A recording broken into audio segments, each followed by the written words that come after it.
भाजपची 288 जागा लढण्याची तयारी, पण महायुती म्हणून लढण्यावर ठाम मंत्री चंद्रकांत पाटलांचं मोठं विधान. महायुतीच्या मित्र पक्षांची चिंता वाढण्याची शक्यता. शरद पवारांच्या बालेकिल्ल्यातून अजित पवार करणार प्रचाराची सुरुवात. नाशिकमधून होणार विधानसभेच्या प्रचाराचा श्रीगणेशा. खैरेंनी आधी त्यांचा पराभव करणाऱ्या सहकाऱ्यांबरोबर लढावं. विधानसभा लढण्यावरून शिरसाटांची टीका. तर उमेदवारी मिळवली तर त्यांचं मातोश्रीवरील वजन समजेल.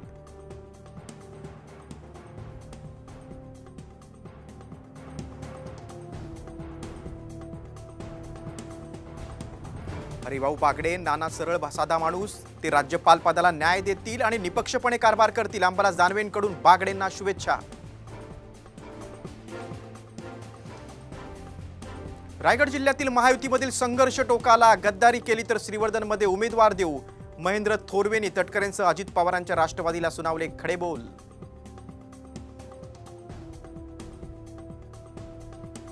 नवी मुंबईत भाजपमधला अंतर्गत वाद पुन्हा एकदा चव्हाट्यावर. संदीप नाईकांकडून बेलापूरमध्ये मोर्चे बांधणी. निशाणा साधत मंदा म्हात्रेंनी केली गणेश नाईकांवर टीका.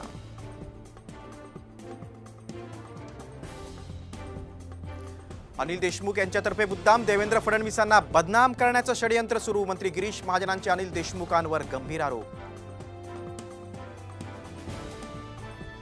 पृथ्वीराज चव्हाण मुख्यमंत्री असताना शिंदे दिवंगत काँग्रेसचे नेते अहमद पटेल यांना वेश बदलून भेटायचे. खासदार संजय राऊतांचा गौप्यस्फोट.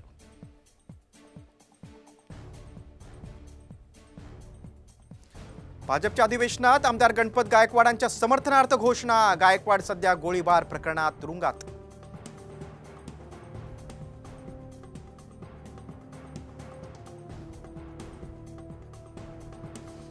मनसे अध्यक्ष राज ठाकरे पुणे दौऱ्यावर. पावसामुळे झालेल्या नुकसानग्रस्त नागरिकांची घेतली भेट. सिंहगड रोड भागातील निंबज नगरमध्ये नागरिकांशी साधला संवाद.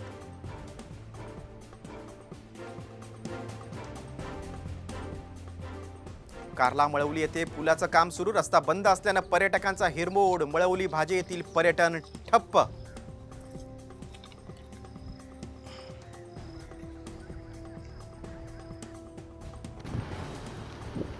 डोळ्याचं पारणं फेडणारा आंबोलीतील कावळेसाद धबधबा. उलटा धबधबा पाहण्यासाठी पर्यटकांची मोठी गर्दी.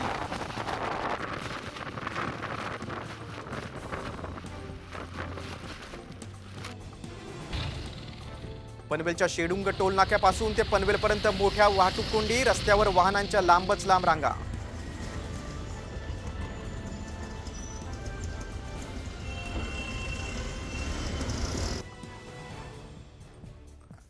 नागपूरच्या चिखलापार गावात पुराच्या पाण्यात ट्रक गेला वाहून. ट्रकमधील 2 जण बेपत्ता.